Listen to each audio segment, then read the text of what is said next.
Marketing et communication en pet food. Comment faire le tri?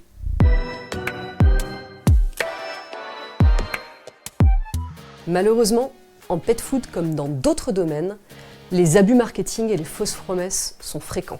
Méfiance par exemple avec l'appellation 100% naturel ou sans additifs. Pour être complet, un aliment doit forcément contenir des vitamines et des minéraux ajoutés, qui sont des additifs par définition réglementaire.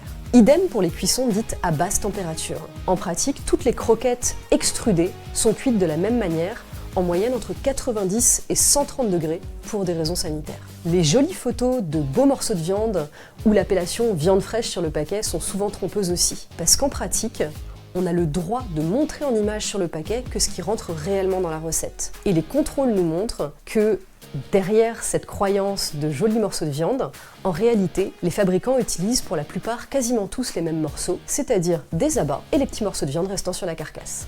Nutritionnellement, ce n'est pas du tout un problème, et c'est d'ailleurs beaucoup plus écologique, mais pour le propriétaire, c'est trompeur. Même chose avec l'appellation fabriqué avec des ingrédients propres à la consommation humaine. Ça sous-entend que ce n'est pas le cas pour les autres. Or, en Europe, tout ce qui rentre dans la fabrication du pet food doit obligatoirement être propre à la consommation humaine. Enfin, méfiance avec certaines allégations qui portent sur la santé. Normalement, elles doivent toutes être prouvées. Donc si vous tombez sur des mentions comme « diminue le nombre de visites chez le vétérinaire », ce n'est pas possible. Si c'est trop beau pour être vrai, c'est que c'est probablement faux. Donc en pratique, regardez la communication, le marketing et les étiquettes avec un œil critique, c'est protéger votre animal et votre portefeuille.